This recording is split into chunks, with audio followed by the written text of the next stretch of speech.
मसूरी की पेयजल समस्या के विरोध में महिला कांग्रेस ने पिक्चर पैलेस, जॉक गढ़वाल जल संस्थान और जल निगम के अधिकारियों व कैबिनेट मंत्री गणेश जोशी का पुतला फूंककर जोरदार प्रदर्शन किया। पार्टी की नेतृत्व कर रहे जसबीर कौर ने कहा कि 144 करोड़ की मसूरी यमुना पंपिंग योजना का पूरी होने के बावजूद शहर अब भी बूंद बूंद पानी को तरस रहा। महिला कांग्रेस के अध्यक्ष जसबीर कौर ने कहा कि बड़े बड़े दावों के बावजूद योजना धरातल पर नहीं उतर रही और शहर में पेयजल आपूर्ति असंतोषजनक है। प्रदर्शनकारियों ने जल निगम व गढ़वाल जल के संस्थान के बीच तालमेल की कमी और अधिकारियों की उदासीनता पर आपत्ति जताई। जसबीर कौर ने कैबिनेट मंत्री व मसूरी विधायक गणेश जोशी पर अनदेखी व भ्रष्टाचार के आरोप लगाते हुए कहा कि अधिकारी उनके निर्देशों का पालन नहीं करते। महिला कांग्रेस ने चेतावनी दी कि यदि तत्काल पेयजल की आपूर्ति सुनिश्चित नहीं हुई तो बड़ा आंदोलन किया जाएगा। 2027 के चुनावों में भाजपा को जवाब मिलेगा, ऐसे संकल्प यहां लिए गए। प्रदर्शन ने स्थानीय समस्याओं को भी उजागर किया। सड़कों, स्वास्थ्य व अन्य मूलभूत सुविधाओं की खस्ता हालत का जिक्र करते हुए महिला ने कहा कि केवल औपचारिकता कार्यक्रमों में हिस्सा लेने से काम नहीं बनेगा। उन्होंने मांग की कि जल निगम व गढ़वाल जल संस्थान के समन्वय के लिए संयुक्त मॉनिटरिंग टीम गठित की जाए। लंबित शिकायतों और धन के उपयोग की स्वतंत्र जांच कराकर रिपोर्ट जनता के समक्ष रखी जाए। वहीं मसूरी में पेयजल की समस्या को जल्द दूर किया जाए। उन्होंने कहा कि अगर उनकी मांग पूरी नहीं होती तो मसूरी में बड़े बड़े स्तर पर सरकार और कैबिनेट मंत्री के खिलाफ प्रदर्शन किया जाएगा। वह 2027 के चुनाव में भी भाजपा सरकार को जवाब दिया जाएगा। रेफर हो जाती है दून में ऑपरेशन का कोई किसी का अगर सिजेरियन हो रहा तो उसके लिए भी हमें दून भागना पड़ता है। अगर दून में उसका सिजेरियन नहीं हो रहा तो उसे इंद्रेश ले जाया जाता है।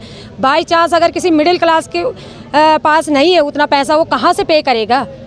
जरा एक बार सरकार को ये भी तो सोचना। मंत्री जी हमारे, हम ही लोगों ने मंत्री बनाया है। किसने बनाया है? मसूरी से तो वो विधायक बने हैं। जरा मसूरी से बने, जरा हॉस्पिटल का वो भी तो देखें। जरा एक बार भ्रमण करके देखें कि हॉस्पिटल के अंदर हो क्या रहा है, कितनी सुविधा मिल रही है जनता को। जो भी आ रहा है वो देहरादून भाग रहा है। अगर किसी के पास नहीं है, इतना किसी का घर नहीं चल रहा है, जरा देखें किसी के पास क्या हो रहा है। कोई एक्सीडेंट हो रहा है, कोई टूरिस्ट आ रहा है, कोई मर रहा है, कोई भट्टा जाते जाते वो तो खत्म हो जाता है।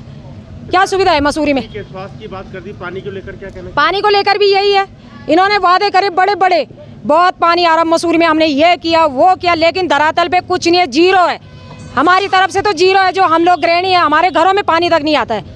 बिलाड़ू में पंप लगा हुआ है, पंप सप्लाई हो रहा है मसूरी को, लेकिन बिलाड़ू के नल, जो वहाँ के परिवार है उनके नल सूखे पड़े हुए। कहाँ पे पानी की योजना लाई? 144 करोड़ की जो इन्होंने घोषणा की है, वो 144 करोड़ गया कहाँ? जब तुमने इतना भ्रष्टाचारी मचा रखा है तो टूरिस्ट भी आएगा कहाँ से? मसूरी में कहाँ से आएगा टूरिस्ट? ये तो देखे सरकार की आंखें खुली है कि बंद है? सो रखे हैं कि जागो तो सही। अब 2027 आ रहा तो सब एक हो जाएंगे। 2027 में तो हम बीजेपी सरकार आने नहीं देंगे। ये भी हमारा वादा है। जो बीजेपी सरकार अगर मसूरी में आई, क्योंकि इस सरकार ने इतना रुला दिया है, सबसे ज़्यादा औरतों को रुलाया है, इसलिए हम 2027 में कांग्रेस सरकार लाएंगे, लेकिन बीजेपी को नहीं लाएंगे। बीजेपी को हम यहाँ से भगाएंगे।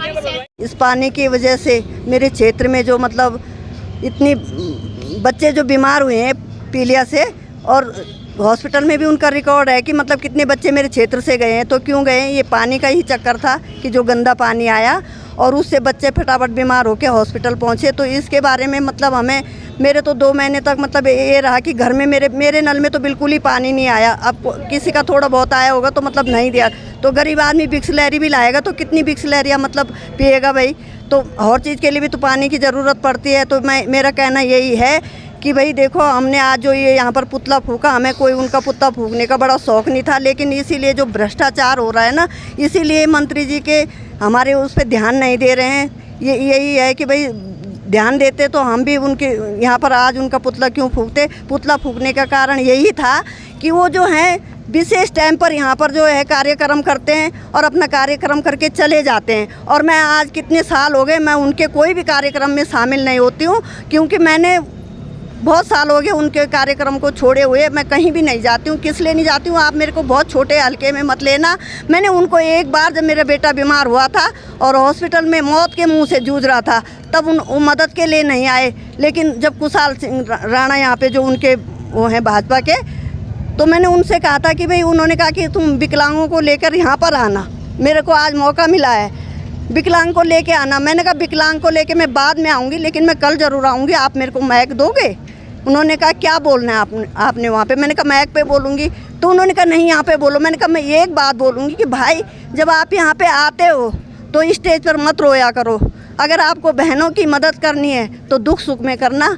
ये राखियाँ तो बहनें आप सामान बांटते हो, बहुत भीड़ इकट्ठा हो जाती है और आपकी राखी बहनें झाड़ियों में डाल के चली जाती है और फिर यहाँ पर आपका सामान लेकर के वहाँ इतनी भीड़ होती कि पूरा परिवार वहाँ पहुँचा होता है उनके सामान लेने के लिए। लेकिन मैंने उस टाइम, जिस टाइम मेरा बेटा बीमार हुआ था, आज 10-12 साल हो गए, मैंने 10-12 साल से कोई भी प्रोग्राम भाजपा के अटेंड नहीं करे और ना करूँगी ज़िंदगी में। क्योंकि देखिए, हमने बहुत झेल लिया अपने मंत्री जी को और हम अब इतना परेशान हो चुके हैं कि हमारी कहीं पर कोई सुनवाई नहीं हो रही। ये शहर जो है पानी से त्रस्त है इस समय आप देखिए, सारे जितना लंडौर का क्षेत्र देख लीजिए, भिलाड़ू का क्षेत्र, सुमित्रा भवन देख लीजिए, आसपास के क्षेत्र देख लीजिए, पानी की इतनी समस्या बनी हुई है कि लोग जो है आंदोलन करने को तैयार हैं। आज त्यौहार थे 2-3 दिन, इसलिए सारी महिलाएं नहीं आ पाई यहाँ पर, नहीं तो आज वो कह रही थी कि हम यहीं पर पूरे क्षेत्र की महिलाएं यहाँ पर आने को तैयार थी और उन्होंने यहाँ पर बहुत ज़्यादा उग्र आंदोलन करना था। आते 144 करोड़ की ये योजना आई, अलगाड़ घाटी यमुना जो योजना आई है, परंतु वो धरातल पे उसमें मतलब फेल हो चुकी है वो योजना। उस योजना में इन्होंने इतना पैसा खर्च कर दिया परंतु उसमें ढंग से कोई काम नहीं हुआ और जो इन्होंने वहाँ से पानी ऊपर के लिए छोड़ा, आप देखिए जो उसकी गुणवत्ता थी कार्य की, आपने पूर्व में देखा होगा केम्प्टी फॉल के पास पाइप किस प्रकार फटा था, कैसे उसकी जो वेल्डिंग है वो लीक हो गया था और किस प्रकार से उसने नुकसान किया। और शुक्र है कि कोई ऐसी किसी की जान माल की जो हानि नहीं हुई और सड़क में इतना बड़ा गड्ढा पड़ गया था। इन्होंने उस काम को ऐसे करा और ये सरकार, हमने देखा कि जो भी काम होता है, कोई बड़ा काम होगा, ये बाहर के बिल्डर लाते हैं। बाहर के बिल्डर को इस शहर से कोई लेना देना नहीं है, वो आते हैं और वो आगे पेटी पे काम बांटते चले जाते हैं और कार्य की गुणवत्ता बिल्कुल ही ख़त्म होती है। इन्होंने पाइप इस प्रकार सड़कों में डाले और वो सड़कें अब खुल रही हैं। अब आप देखिए किस प्रकार सड़कों के पुस्ते गिरते जा रहे हैं। ये सरकार का नुकसान नहीं है, ये जनता के पैसे का नुकसान नहीं है। मतलब ये मंत्री जी को देखना चाहिए कि जनता का पैसे का आप किस प्रकार से नुकसान कर रहे हैं। हम लोग टैक्स दे रहे हैं, हर चीज़ में आप हमसे टैक्स ले रहे हैं, जीएसटी ले रहे हैं, इनकम टैक्स ले रहे हैं, रोड टैक्स ले रहे हैं, पर्यटन के नाम पे टैक्स ले रहे हैं, हर चीज़ से टैक्स ले रहे हैं और हमारा ही पैसा और हमारा ही नुकसान। अब फिर से सड़कें बनेगी, एनएच देखिए आप, सारी सड़कें उसकी बैठ रही हैं, मॉडर्न स्कूल के पास सड़क बैठ गई, खुल रही हैं अब बरसात के कारण, क्योंकि इन्होंने पाइप डालने के बाद सड़कों को अच्छी तरह से पैक नहीं किया, तो उसकी गुणवत्ता तो ख़त्म ही थी। परंतु अब जो नीचे पंप लगा है वो भी ख़त्म होने के कगार पर है, वहाँ से पानी ऊपर नहीं आ रहा। अब जनता परेशान है। दूसरा, उसमें फ़िल्टर पानी का जो फिल्ट्रेशन होके नहीं आ रहा। आप इतनी जनता के साथ, जीवन के साथ खिलवाड़ कर रहे हैं। बच्चे जो अभी पिछले दिनों कम से कम 40-50 बच्चों को पीलिया हो गया जॉन्डिस, किस कारण हुआ? उसी गंदे पानी से। सबके घर में, तो गरीब आदमी के घर में फिल्टर नहीं है। फ़ोन करो, जब हम किसी को फ़ोन करते हैं, अरे मैडम मेरे तो ट्रांसफ़र हो गया, और वो भी क्यों सुनेंगे? क्योंकि भ्रष्टाचार इस चरम सीमा पे है। इस समय भ्रष्टाचार जो है, मैं कहती हूँ चरम सीमा पे है। जब आप अधिकारी से पैसा खाओगे तो अधिकारी आपकी क्यों सुनेगा? मेरे सामने जीता जागना उदाहरण है। मेरे PWD के जो एक्शन है उसको माननीय विधायक जी ने भी कई बार फ़ोन करके गड्ढा भरने के लिए बोला था, परंतु वो गड्ढा भी 3 महीने में भरा गया था। अगर ऐसा होता ना, अगर किसी और राज्य में होता तो वो गड्ढा उसी टाइम भरा जाता। वो धर्म के नाम पे जो जनता को बरगला रहे हैं और जनता तब समझेगी जब जनता के सारे अधिकार छिन जाएंगे और जनता जब पूरी तरह परेशान हो जाएगी ना, तब जनता सड़क पे उतरेगी। आगे की अभी हमारी महिलाएं सब तैयार हैं। अगर पानी 2-4 दिन में अगर नहीं आया और नीचे नहीं ठीक हुआ तो देखिए फिर कैसा उग्र आंदोलन होता है यहाँ पर।